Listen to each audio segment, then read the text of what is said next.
नमस्कार, बहुत स्वागत है आपका उस शो में जिसका नाम है धर्म संकट, आपका पसंदीदा धर्म संकट।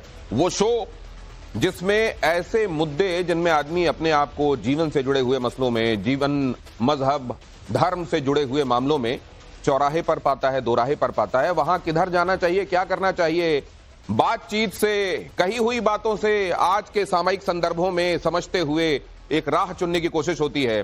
धर्म संकट में आज हम जिनसे मिलने वाले हैं, उन्होंने कहा कि जिस जगह पर बाबरी मस्जिद बनी हुई है वो सही नहीं है। वो राम जी की जहां पर उन्होंने जन्म लिया वो जगह है, वहां पर मंदिर होना चाहिए। उन्होंने मंदिर बनने के लिए चंदा भी अपनी तरफ से दिया।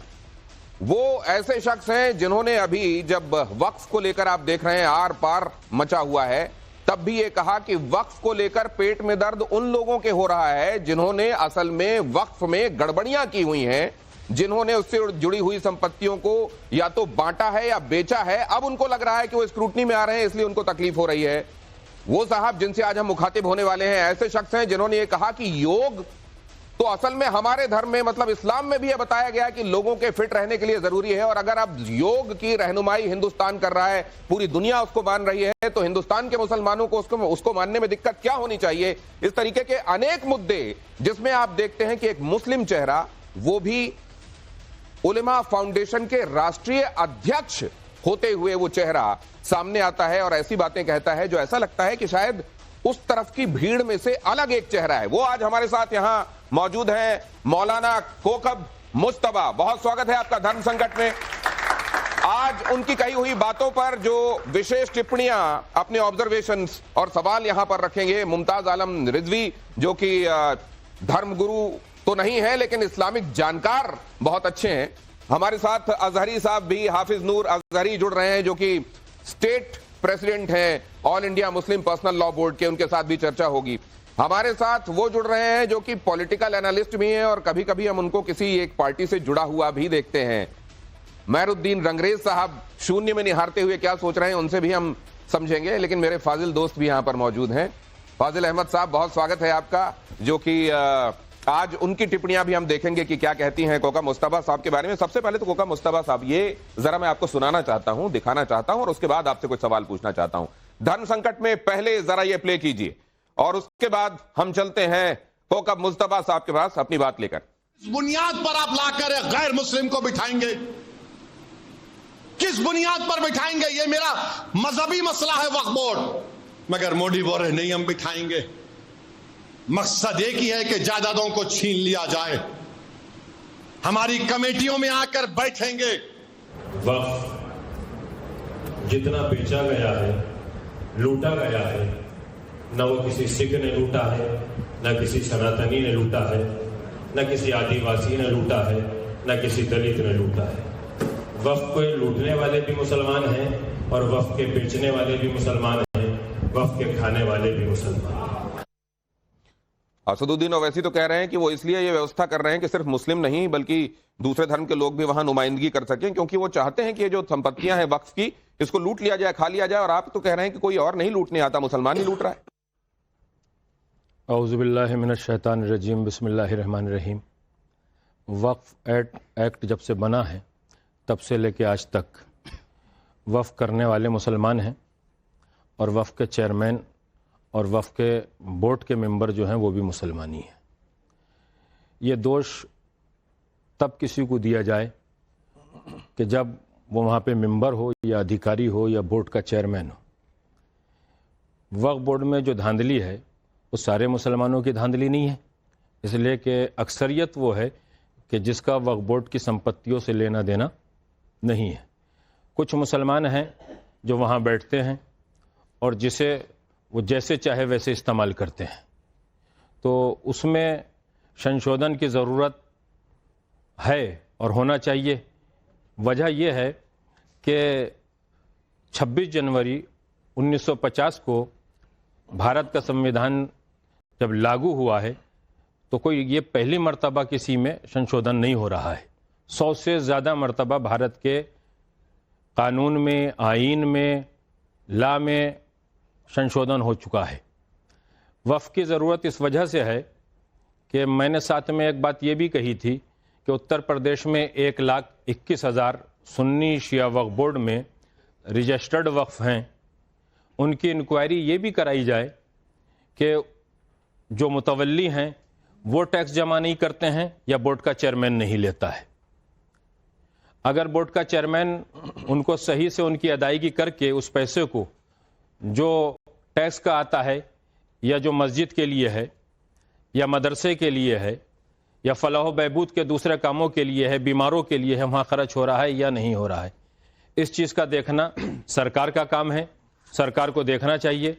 और वक्फ बोर्ड के वो लोग जो बैठ जाते हैं और 15-15, 20-20 साल बैठकर अपनी मनमानी करते हैं और मुसलमान वहाँ जाके चक्कर लगाते रहते हैं, ये मुसलमानों का अगर मसला है तो मुसलमानों को इसमें ऐसे कानून के लिए बात करनी चाहिए कि जिसमें किसी को परेशानी नहीं आनी चाहिए। ये कानून होना चाहिए जिसमें किसी को परेशानी ना हो। अगर ऐसा है तो असल में आप शिया धर्मगुरु होने की हैसियत से हमारे साथ यहां पर बातचीत कर रहे हैं। शिया धर्मगुरु, एक और बड़े शिया धर्मगुरु अभी धर्म संकट में हमारे साथ बातचीत करके गए हैं, मौलाना कल्बे जवाद। उन्होंने क्या कहा जरा उसको भी मैं प्ले करना चाहता हूं। बस एनफ, बहुत हो गया। तो कुर्बानी देने के लिए हमें तैयार होना चाहिए। जहाँ खून की जरूरत होगी वहाँ खून देंगे। और सिर्फ तबाही और बर्बादी के लिए बिल बनाया गया है। आपकी गोलियां कम पड़ जाएंगी, हमारे सीने कम नहीं पड़ेंगे। ये तमाम आवाजें मैंने सुना दी, सिर्फ कल्बे जवाद नहीं बल्कि उनके साथ और भी मदनी साहब को भी सुन लिया आपने। ये सारे के सारे विरोध में खड़े हुए हैं। क्या ये सभी लोग वो लोग हैं जिनको वेस्टेड इंटरेस्ट दिखाई देता है इसमें और इनको लग रहा है कि इनके अपने हित प्रभावित हो जाएंगे अगर कानून बन गया? मौलाना कल्बे जवाद साहब से मेरा कोई ज़ाती इख्तिलाफ नहीं है, मैं नाम लेके कह रहा हूँ आपके यहाँ से। लेकिन अगर आप इस वक्त भी सर्वे कराएंगे तो जो हाल उत्तर प्रदेश का सोशल मीडिया पे शियों का है, मैं अहले सुन्नत की बात नहीं कर रहा, शिया वक्फ बोर्ड की बात कर रहा हूँ, उसमें जो हाल वक्फ संपत्तियों को बेचने में है और रोज़ाना बयानात आते हैं उससे जाहिर होता है, और उसमें सर्वे भी किया गया है कि अब भी हज़ारों करोड़ की संपत्ति अली जैदी जो शिया वक्फ बोर्ड का चेयरमैन है उसने बेची है, जिसके सबूत हैं, जिसकी गवाहियां हैं, जो सरकार के पास जांच में रखा हुआ है। अब ये चैनल पे आके कह जाना, पहले आप वक्फ बोर्ड को बचाना चाहते हैं तो वक्फ बोर्ड में जो आपके दामाद शरीफ बैठे हुए हैं उनसे कहिए कि इस्तीफा दे दीजिए और हट जाइए इससे, आपको खुद चलवाना चाहिए। सही, आप मुतवल्ली उसको बनवाते हैं कि जो आपके ग्रुप का और गैंग का होता है, BJP, RSS, VHP, Congress, Sapa नहीं, बल्कि जो आपके हाथ पे बैत कर लेता है उसको आप मुतवल्ली बनवाते हैं किसी भी वक्फ का।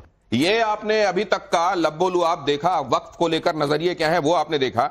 अब एक सवाल जरा मैं यहां पर रख रहा हूं और अपने साथ यहां जो मेहमान मौजूद हैं, जो विशिष्ट अतिथि मौजूद हैं, उनसे भी कुछ एक बातें मैं समझूंगा। जरा इसको देखिए, धर्म संकट में ये एक बात मैं सामने रख रहा हूं, वक्फ पर मौलाना कौकब मुस्तफा का स्टैंड आपके हिसाब से क्या है? शिया सुन्नी एकता को नुकसान पहुंचा रहा है, ये कट्टरपंथियों की पोल खोल रहा है, गरीब मुसलमानों के हित में है? एक एक करके आपसे जवाब लेता हूं, आपके हिसाब से क्या हो रहा है? नहीं, मैं समझ रहा हूं। कोई एक बात इनमें से जो आपको लगती है बोलिए।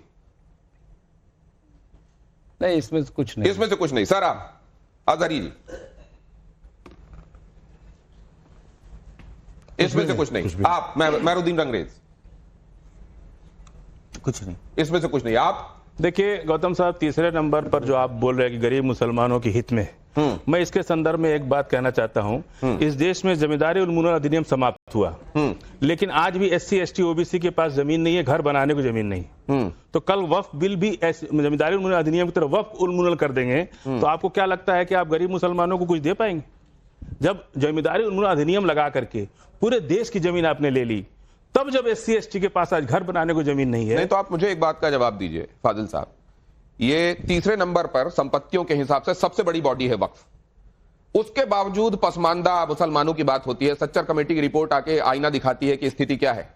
क्या आपको यह लगता है कि अभी जो मौजूदा स्थिति है उसमें गरीबों का, पिछड़ों का, इस समाज में कल्याण हो पा रहा है? देखिए, वक्फ ने ओबराय होटल बेच दिया, बेचा नहीं, लीज पे दिया। तो ओबराय होटल की जमीन को जो लीज पे मिली है, होटल तो बना सकते हैं, 1 रुपया किराया देते हैं, लेकिन उस पर वो मॉर्गेज नहीं कर सकते, उस पर लोन नहीं ले सकते, उसको जी ट्रांसफर नहीं कर सकते।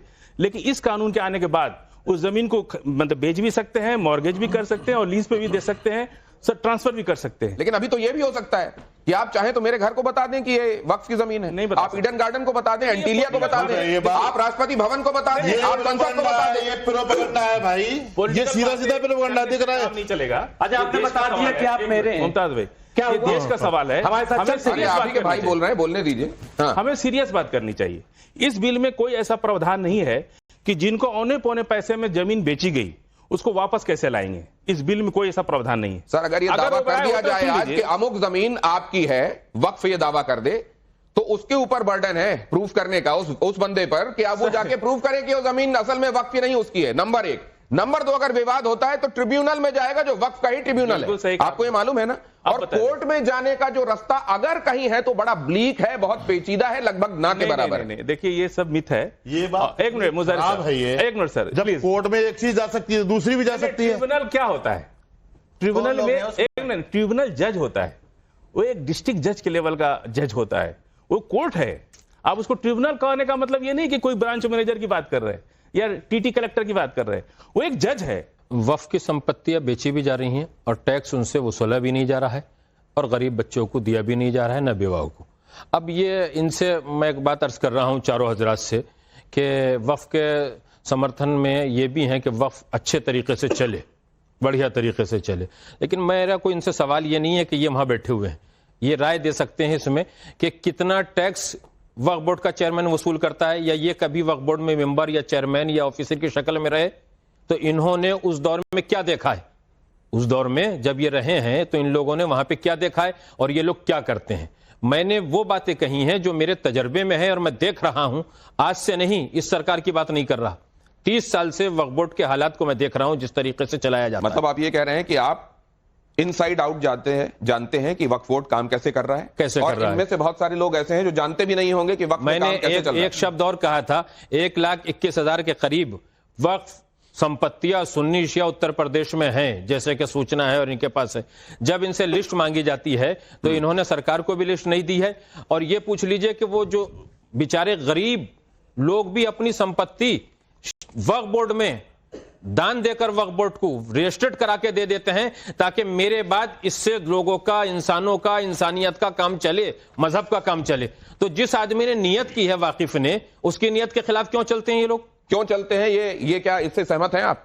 नहीं, देखिए ये जो बात कह रहे हैं और ये जो बिल है, ये दोनों बड़ा फर्क है। नहीं, सहमत क्या मतलब है? ये तो जो कह रहे सही हैं गलत कह रहे हैं क्या? सारी चीजें अरे नहीं, आपने कितने- अगर आप ये बताएं आपने कितने वाकिफ की फीसद- हैसियत नहीं, से नियत वाकिफ की है, किसी कितने चीज को फीसद ठहराया ऐसे- है, एक आपने जिनके लिए नियत की है, क्या वो पर्पस सर्व हो रहा है? वो सीधे पूछ रहे हैं, बताइए ना। मैं कह रहा हूं बिल्कुल हो रहा है। अगर मस्जिद में हो रहा क्या नमाजें नहीं हो रही हैं, करबला में क्या जो है वो मजलिस मातम वहां नहीं हुई, इमाम बाड़े में क्या मजलिस नहीं हो रही है? एक मिनट रुक जाइए। कब्रिस्तान में नहीं आपकी है, सुनिए, कब्रिस्तान में क्या तदफीन नहीं हो रही है? एक एक मिनट, मैं कह रहा हूं ये तमाम चीजें क्या वक्फ की नहीं है? मुमताज या आपके पास नहीं, 1 आप मिनट गुमराह है, कर 1 रहे हैं। मिनट सिर्फ अपनी बात जल्दी से कहिए, 1 मिनट में अपनी बात पूरी मैं पूछ तो रहा हूं कि क्या कब्रिस्तान में तदफीन नहीं हो रही है, क्या मस्जिदों में नमाजें नहीं हो रही हैं, क्या इमाम बाड़े में मजलिस मातम नहीं हो रहा है, क्या करबला में जुलूस नहीं हो रहे हैं, क्या खानकाह दरगाह में जो है वो लोग नहीं जा रहे हैं, क्या ये वक्त नहीं है? क्या आपको लग रहा है? और जहां गड़बड़ है सरकार की गड़बड़ है, सरकार की कोई गड़बड़ नहीं है। सरकार ने मुसलमानों को बिठाया है। वसीम रिजवी को क्यों गिरफ्तार नहीं किया गया? उनसे जवाब ले रहे हैं, आप जवाब ले रहे हैं कि झगड़ा करना चाहिए गिरफ्तार। मायावती में भी रहे, वो जो है समाजवादी में भी रहे और वो बीजेपी में भी रहे। तो मैंने यही बात तो कही है कि 15 साल से 30 साल से खाया जा रहा है। गड़बड़ तो सरकारों में समझे, सरकारों को अरेस्ट करना चाहिए कि जो वक्त खा रहे हैं। नहीं, वक्त माफिया कह रहे, सरकार माफिया है। सरकार माफिया नहीं है, सरकार माफिया नहीं है, सरकार माफिया है, सरकार माफिया है नहीं, बिल्कुल। आप सिर्फ इस सरकार की मुखालिफत में बोल के सरकारों को माफिया बता रहे हैं। जब तक वक्फ एक्ट चेंज नहीं होगा, बदलेगा नहीं, तरमीम नहीं होगा, तरमीम नहीं होगी। योगी जी ने क्यों वसीम रिजवी को अरेस्ट नहीं किया? उन पे तो वारंट था और इलाहाबाद का मामला आपके इल्म में होगा, वहां पे जमीन पे घपला किया था, एक दुकान से 50-50 लाख रुपया लिया गया था, सीबीआई जांच हुई थी, क्यों अरेस्ट नहीं किया? क्यों उनको चेयरमैन बना के रखा? बताइए, आप बोले। मैं बोला जब वसीम रिजवी के ऊपर बैठ करके तमाम कितने मूवमेंट चलाए आपने? बताइए, एक जमीन खाली करवाई आपने? मैंने जमीनें खाली करवाई, मैंने मूवमेंट चलाया, मैंने पैसा दिलवाया, पैसा दिया, सरकार से भी दिलवाया। दिखाइए एक भी कटिंग दरगाह आलिया जोगीपुरा में 50 लाख रुपए योगी जी से मैंने दिलवाया है भी। आपके पास कोई जवाब नहीं है। कल्बे जवाब क्या कह रहे हैं? कोई जवाब आपके पास नहीं है। बिल्कुल ऐसे बात हो नहीं पाएगी मुमताज भाई, अगर आप बोलते चले जाएंगे बात हो नहीं पाएगी। कल्बे जवाब क्या कह रहे हैं? इसको आप साउंड कीजिए। और मंदिरों का सोना बांट दिया जाए और जितना रिजर्व बैंक में जितना सोना है उससे 1000 गुना सोना जो है ज्यादा मंदिरों में है। अगर रिजर्व बैंक में दे दें यही ये मंदिरों के सोना का रिजर्व बैंक में आ जाए तो अभी 90 रुपए का जो डॉलर है अभी 20 रुपए का हो जाएगा और हिंदुस्तानी इकोनॉमी बहुत मजबूत हो जाएगी। वक्त से मजबूत नहीं होगी, ये जो मंदिरों में सोना है इसको बांटो, इससे मजबूत होगी। उधर ध्यान क्यों नहीं दे रहे हो? इस समाधान की तरफ क्यों नहीं सोचा जा रहा है जो कल भी जब आप कह रहे हैं?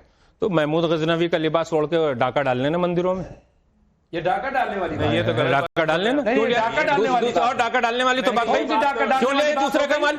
इस्लाम ने इजाजत दिया, इस्लाम ने कहा है वो तो ठीक है कि मंदिर आप अपना संभालिए, अपना संभालिए, समझिए क्या बात कर रहे हैं आप अपने औकात को संभालिए, औकात वाली बातें कर रहे हैं, कोई करने वाली बात नहीं कर रहे। कैसा मंदिरों का पैसा नहीं था, क्या का मंदिरों का पैसा आवाम में इसको तकसीम किया जाए, ये नहीं कह रहे कि ला के मुझे दे दो और मैं भाग जाऊं। तो इन्होंने वक्फ बोर्ड का कितना तकसीम कर दिया, इन्होंने वक्फ बोर्ड का कितना आवाम को दे दिया? या क्यों नहीं, क्या दे दिया, क्या दे दिया? मस्जिदें क्या है, कौन सी मस्जिद कर दी? मस्जिद बताइए, कोई मस्जिद नहीं, आपको कुछ नहीं पता। मुल्क में कितनी मस्जिदें हैं अभी मैं बता देता हूं, पूरे मुल्क में कितनी मस्जिदें हैं बताइए। मुमताज आलम रिजवी केवल यहाँ बोलेंगे, आप तीनों को बोलने का मौका ये नहीं दे रहे हैं, 11 लाख आप मेरे ऊपर उंगली मत उठाइएगा। अजहरी साहब आपके बगल में जो आपके शिया भाई खड़े हुए हैं वो आपको बोलने नहीं दे रहे हैं। कितनी मस्जिदें पूरे मुल्क में? 1700 मस्जिदें। क्या आप एक सुन्नी मुसलमान को बोलने नहीं देंगे? क्या आप एक सुन्नी मुसलमान को बोलने नहीं देंगे? मुसलमान आपके बगल में खड़े उनको बोलने नहीं देंगे? अजहरी साहब, अजहरी हाफिज दूर अजहरी, अभी तक कही हुई बातों में आपको कंप्लीटली ये गलत लग रहे हैं या कुछ चीजों में सही लग रहे हैं? जो इन्होंने ये कहा ना कि तकरीबन 15-15 साल से वही लोग चेयरमैन हैं जो बसपा और सपा में थे, ये बात मैं बहुत पहले से कहता आया हूं। 23 साल से जफर अहमद फारूकी, नाम लेके कह रहा हूं मजबूरी पे, 23 साल से जफर अहमद फारूकी सुन्नी सेंट्रल कहां है 23 साल से, और माननीय योगी जी कह रहे भूमाफिया बोल रही है, जबकि सरकार जिसे चाहती है उसे चेयरमैन बनाती है। 23 साल से जफर अहमद फारूकी है। क्यों है? क्योंकि उन्होंने बाबरी मस्जिद के मामले में अपने आप को विड्रॉ कर लिया था साहब। हिंदू जो अमेंडमेंट जो बिल है, जो हिंदुओं का बोर्ड होता है उसमें हिंदू ही होते हैं। मुसलमान का जो बोर्ड है, वक्फ जो बोर्ड है, उसमें मुसलमानों को, गैर मुसलमानों को क्यों एंट्री मिल रही है? इसका जवाब पूछिए आप सरकार से। और आप जो है ना बीजेपी के प्लांट आदमी हैं, बीजेपी के आदमी हैं, और आप राष्ट्रीय मुस्लिम मंच के आदमी हैं, हमने भी सारी जानकारी निकलवाई है आपकी। तो सरकार के भेजे हुए व्यक्ति है, आप तो समर्थन करेंगे ही वक्फ का। वक्फ की संपत्ति हमारे बड़े बुजुर्गों की संपत्ति है, वो प्राइवेट संपत्ति है, ना कि कोई सरकारी संपत्ति है। हम लोगों ने अपनी संपत्तियों को कुर्बानी देके अपने लोगों के लिए वो संपत्तियां दी कि उससे हमारे मस्जिदें, हमारी इबादत। एक मिनट में बोल लेता हूं मैं। और ये जो बार बार कहा जा रहा है कि 9 लाख एकड़ जमीन है, जब से पता लगा है तो बहुत लोगों के पेट में दर्द हो गया। तमिलनाडु और आंध्रा में 2 मंदिर हैं जिनके पास 18 लाख एकड़ जमीन है, उन पर कोई चर्चा नहीं हो रही, मगर खास तौर से मुसलमानों को टारगेट किया जा रहा। बहुत सारी बातें एक साथ कह देंगे तो सब खो जाएंगी। आपने एक बड़ी बात कह दी है, आपने कह दिया है कि ये बीजेपी के प्लांटेड आदमी, तो क्या आप मुसलमानों के हित की नहीं सोच रही हैं? आप सरकार के इशारे पे काम कर रहे हैं। बिल्कुल, मैं सवाल लेके गया हूं, सवाल लेके गया हूं, सवाल लेके गया हूं, मैं सवाल लेके गया हूं ना।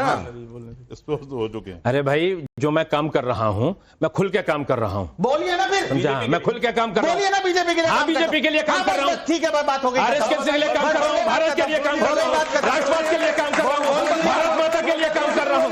बताइए, आप बताइए, समझे? अरे मैं वक्फ बोर्ड को बचाने के लिए काम कर रहा हूं, वक्फ बोर्ड को बचाने के लिए काम कर रहा हूं, मैं 3 तलाक के लिए काम कर रहा हूं। सुनिए, आपको बड़े ध्यान से देख रहा हूं। आप अगर बीजेपी के प्लांटेड आदमी हैं, आरएसएस के आदमी हैं, तो मुझे कहीं सींग उग गया नहीं दिख रहा है आपको? नहीं,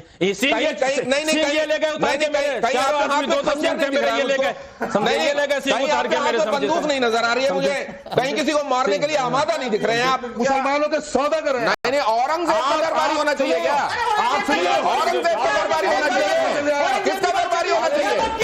नहीं, यहाँ अगर देश के हित में बात हो रही है तो दरबारी हो गया आदमी। नहीं, कोई दरबारी हो गया। दरबारी कौन है? जाफर है ये, कौम के मीर सादिक है ये। ऐसे ही लोगों ने कौम का किया है। मुंह में आपने मेरे मुकाबले पे ये महमूद गजनवी लाके खड़े कर दिए। अरे जयचंद साहब, महमूद गजनवी लाके खड़े कर दिए। आप ये सोच रहे हैं कि ये मुझे डरा लेंगे धमका लेंगे महमूद गजनवी। इनकी रगों में सोमनाथ के चुराए हुए लूटे हुए जेवरात का खून आज भी दौड़ रहा है इनकी रगों के अंदर। इनके अंदर ये देश प्रेमी नहीं है, ये देश प्रेमी नहीं है, न ये हो सकते हैं कभी, इसलिए कि इनकी नीयत और इनकी नीति और इनका तरीका। क्या ये लोग देश से प्यार करने वाले लोग? बिल्कुल नहीं प्यार करने वाले हैं, बिल्कुल प्यार नहीं करते हैं ये देश से। अगर देश से प्यार करते हो तो वक्फ संशोधन बिल के ऊपर जो बात कर रहे हैं तुम्हारे कैसे मुझे तुम नहीं कर सकते और आप नहीं कर सकते। मुझे पूरी कौम मानती है, मिल्लत मानती है, इंसानियत मानती है, भारत मानता है, दुनिया मानती है।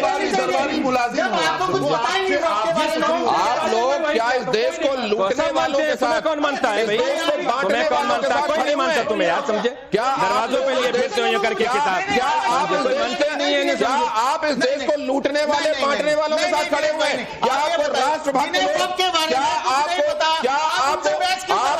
क्या आप इस देश के दुश्मनों के साथ खड़े हुए हैं? क्या इस देश के परस्त होना, इस देश के लिए बोलना क्या आपकी निगाहों में खराब है? कह रहा हूँ ये वक्त के बारे में नहीं, इनको आपने कहा कि एजेंट है, आपने एक बात बोली कि एजेंट है। मैं कह रहा हूँ एजेंट, आपको बोल दिया जाए आप AIM के एजेंट हैं। बिल्कुल आप एजेंट हैं, तो एजेंट सब एजेंट हैं। तो देश के लिए कौन सोच रहा है? देश के लिए कौन सोच रहा है? सोचते हैं देश के लिए, ये सोच रहे हैं देश के लिए, मुसलमानों के लिए तो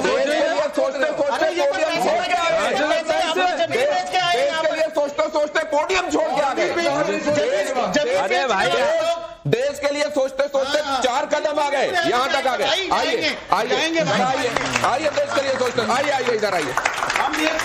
आप जरा एक ऑडियंस का सवाल, और इधर मैं एक बाइट रखने वाला हूं, ध्यान से सुनिएगा। आप मुल्क परस्त आदमी है, जरा सुनिएगा। लेकिन पहले एक ऑडियंस का सवाल मैं जरा लेना चाहूंगा। हाँ, आपने कहा कि वक्फ से जुड़े लोग ही इसे लूट रहे हैं, क्या आपके पास इसका कोई स्ट्रॉन्ग एविडेंस है या फिर ये सिर्फ एक आरोप है? अगर आपके पास कोई ऐसी केस स्टडी है जो अभी तक आपने वक्फ बोर्ड के सामने रखी हो तो अब आप एक्सप्लेन कर दीजिए। अच्छा सवाल, बहुत बढ़िया, वेरी गुड, बहुत बढ़िया। वसीम साहब ये फाइल दे दीजिए मेरी। हाँ, बहुत क्विकली ये फाइल दी जाए जरा। अभी सरकार को ये दिया गया है सब चिट्ठा। दरगाह आलिया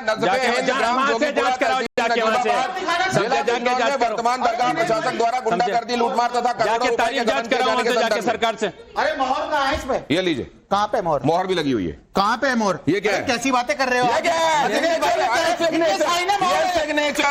सिग्नेचर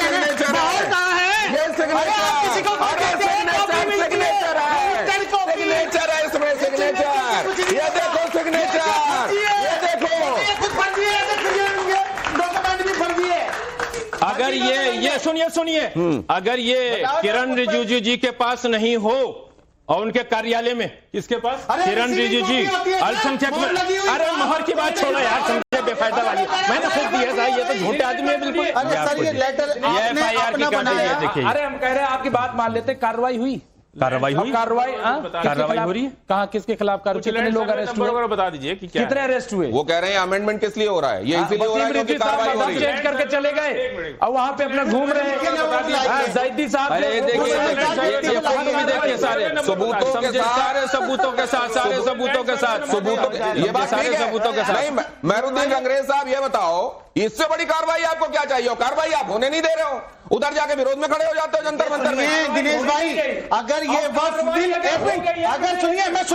अगर ये वक्फ बिल आता है तो जमीन से लेकर रोड से लेकर संसद तक का विरोध प्रदर्शन होगा और CA NRC से बड़ा प्रदर्शन होगा। ये हमारे हमारे सभी देश के मुसलमानों का स्टैंड है। यही ukसाहट वहां से यही बिहार में चल रहा है। नागपुर में आप लोगों की इस तरह की बातों का असर देखते हो, क्या होता है? भड़काना चाह रहे हैं लोगों को, हमारी जमीन भड़काना चाह रहे हो, छीनना चाहती है, अराजक बनाना चाह रहे हो, आप अराजकता की स्थितियां बनाना चाह रहे हो। पूरे देश में मोदी जी और योगी जी और इनकी सरकार बना रही है। क्या ये लोग जिम्मेदार हैं? जब हम साहब जंतर मंतर पे जो बात कर रहे हैं, सड़कों पे उतरेंगे, अभी तो इनके साथ आदमी नहीं पहुंचे हैं। कई आदमी पहुंचे हैं। 24 करोड़ की ठेकेदारी करके 1000-2000 सारे नेता थे, सारे लीडर थे, और इनका तो कोई वजूद ही नहीं है विचारों का संकट। धर्म संकट में बहुत जल्दी से बाइट चलाइए, बहुत इंपॉर्टेंट, सुनिए जरा। के बीच में एक मुस्लिम परिवार सबसे सुरक्षित रहता है, लेकिन मैं कहता हूं 100 परिवारों के बीच में, एक हिंदू की बात तो दूर करिए, 100 मुस्लिम परिवारों के बीच में 50 हिंदू सुरक्षित रह सकता है क्या? नहीं रह सकता। अब बांग्लादेश आपके सामने उदाहरण है, इससे पहले पाकिस्तान बात कह रहे हैं, आपकी निगाहों में सही बात कह रहे हैं? हाँ? कि अगर 100 हिंदू रह रहे हैं, एक मुसलमान उनके बीच में सुरक्षित महसूस करता है, लेकिन अगर 100 मुसलमान रह रहे हैं, उनके बीच में एक हिंदू रह रहा हो तो सुरक्षित महसूस करता है क्या? अब इसका जवाब सुन लिया आपने? एक प्लीज हम देंगे इसका जवाब। बोलिए, जल्दी बोलिए। देखिए, इसी दिल्ली के अंदर चांदनी चौक सबसे मुस्लिम इलाका है, वहां सारी दुकानें हिंदू की हैं, और पूरे देश से हिंदू आते हैं वहां खरीदारी करने। कौन उनका क्या बिगाड़ ले रहा है?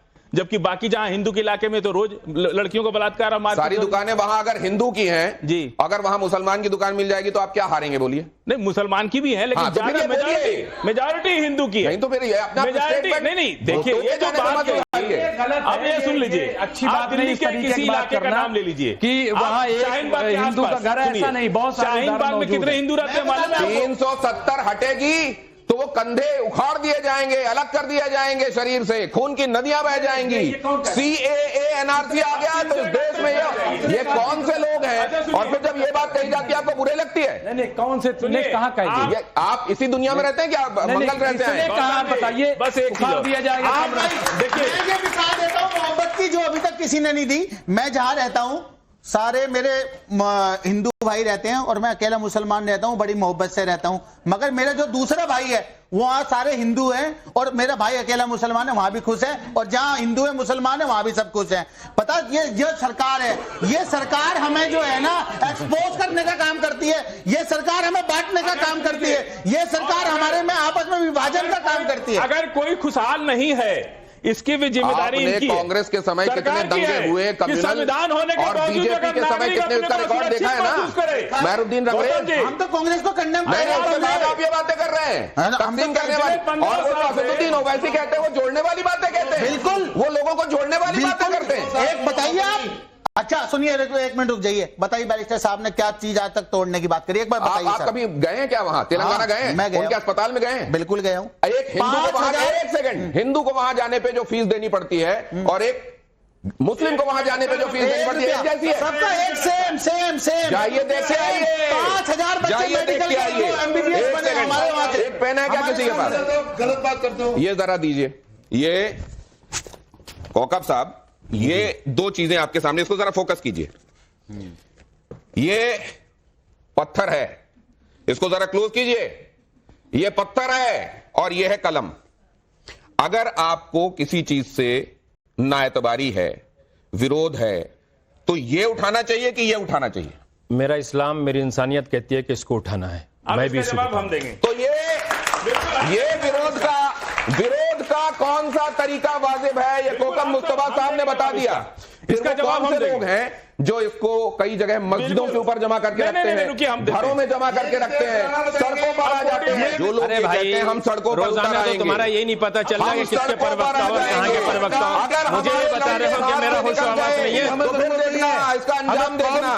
क्या ये भड़काऊ, क्या ये प्रोवोक करने वाली बातें नहीं है? अभी मैं बता रहा हूं, आप जब नागपुर की बात करते हैं, आप जब बहराइच की बात करते हैं, आप रांची की बात छोड़ देते हैं, आप कलकत्ता की बात छोड़ देते हैं, मणिपुर की बात छोड़ देते हैं। रांची के अंदर 80 पुलिस वाले आज भी भर्ती हैं अस्पताल के अंदर, अभी भी 10 सिपाही जो है आईसीयू में हैं। भाजपा के खुलेआम कार्यकर्ता ने, मतलब एकदम फ्लैश कार्यकर्ता ने, इनके जैसे उन लोगों ने सामने आकर के 80 पुलिस वालों पर हमला किया। आपकी सोच को लेके एक बात कहना चाहता हूं, आपने नहीं, अगर गलत हूं तो बताइएगा। नहीं, आपका कहना किस तरीके का है पता है? अगर कहा जाए ये कमरा गंदा है, यहां झाड़ू लगाने की जरूरत है, वो उस हॉल की बात नहीं करते कितना ज्यादा कचरा पड़ा हुआ है, वो उस जगह की बात नहीं करते कितना ज्यादा कचरा पड़ा हुआ है। यहां से आप करने झाड़ू लगाने के, आपका नजरिया ये, एक सेकंड, ये भी गंदा रहने दो, ये भी गंदा रहने दो, क्योंकि वहां भी गंदगी पड़ी। आपका ये, एक सेकंड, अब जरा इसको देखिए, अब जरा इसको देखिए।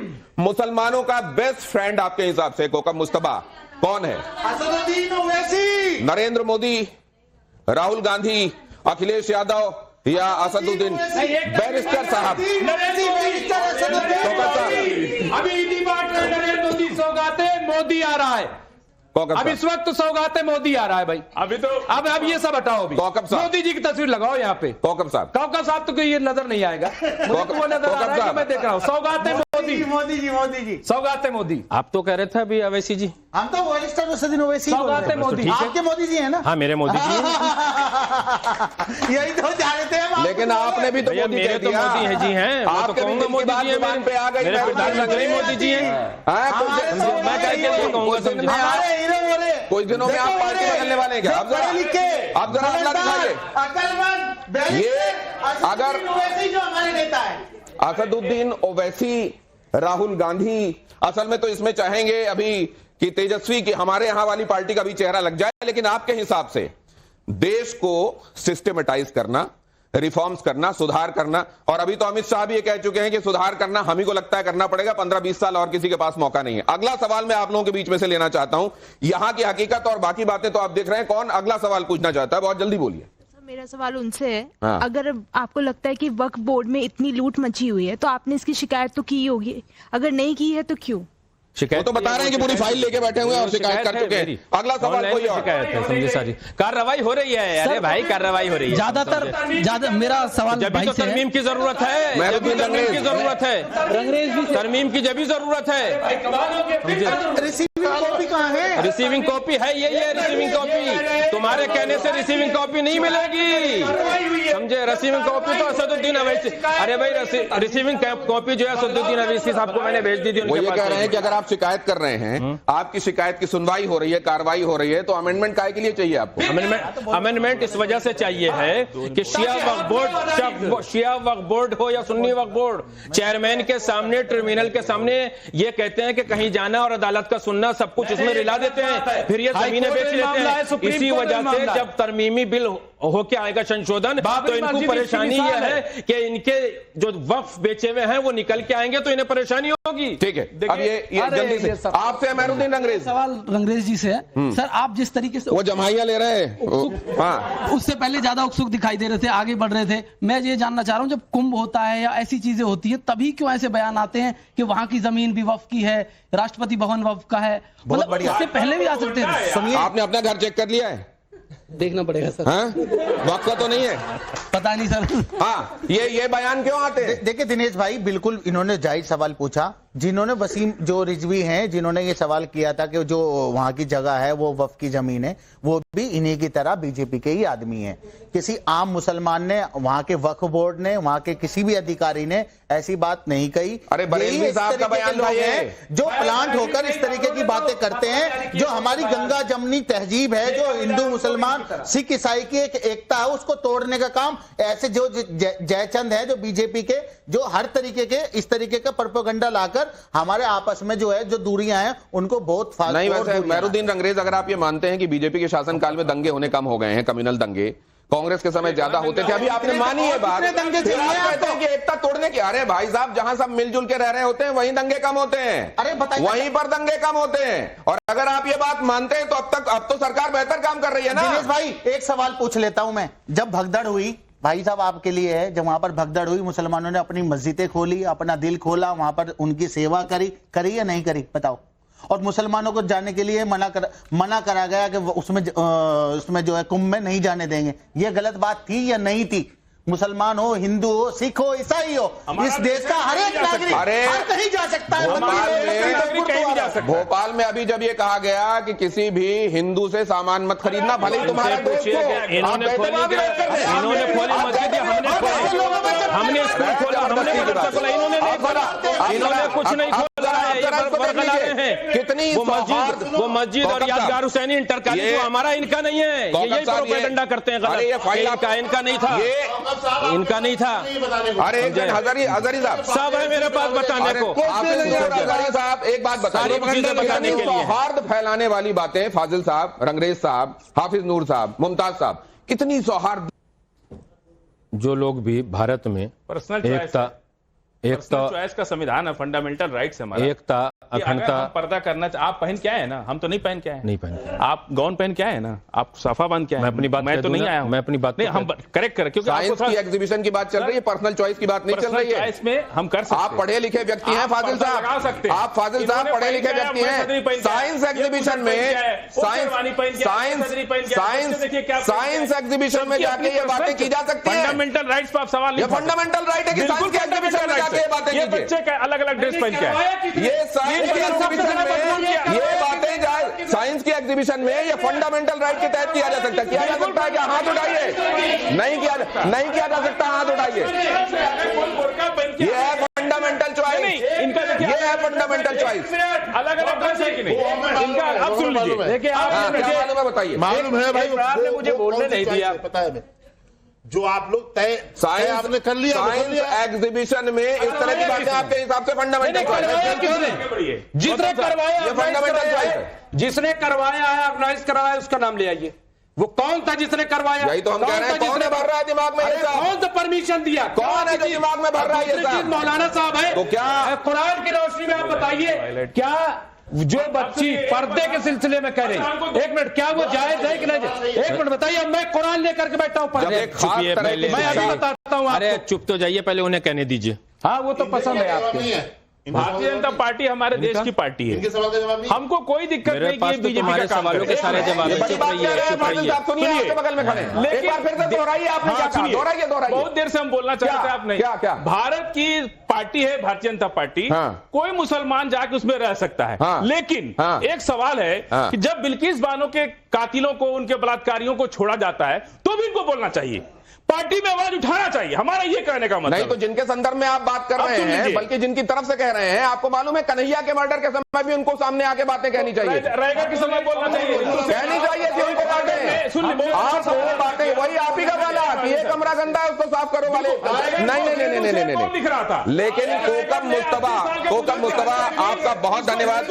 आप धर्म संकट में यहाँ पहुंचे, आपका एक एक व्यक्ति का, आप रोजे से हैं सारे लोग, और जबकि पानी भी पीना पूरे दिन, वो पानी भी नहीं पीना, उस समय आप अपनी बातें कह रहे हैं। आपका बहुत धन्यवाद। धर्म संकट में आज के लिए इतना ही। अगली बार एक खास शख्सियत और वो मुद्दा जिसमें हम आप पाते हैं अपने आप को धर्म संकट में।